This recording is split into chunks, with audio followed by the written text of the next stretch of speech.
That was houses over there. It completely took them out. There's nothing left. All those houses are gone.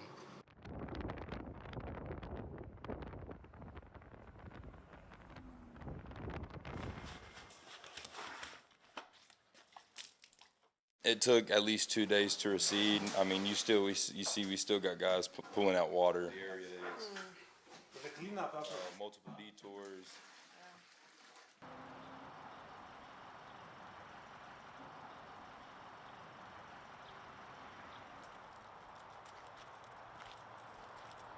This was my office right here. If you can see, the front door to my business is in there, and it didn't even get broken out. For right now, we're just trying to get back on our feet and hope that we don't have to sell our primary house to make ends meet. For so long it's gone, it, like, destroyed me. And so it's just, yeah, I've been coming in waves. And here it all is now.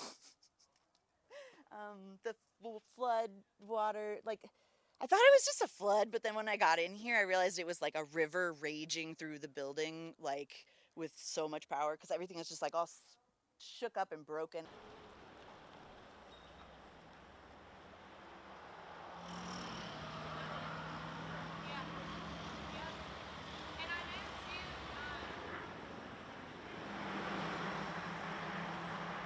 The helicopters are still looking for people. There's still places people trapped and can't get to. So, I think the government is just trying to do the best job they can, prioritizing.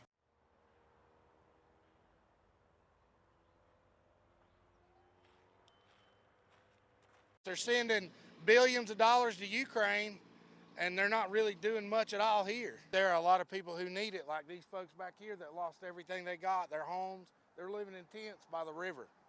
That's the people that need help. I gotta get my truck in.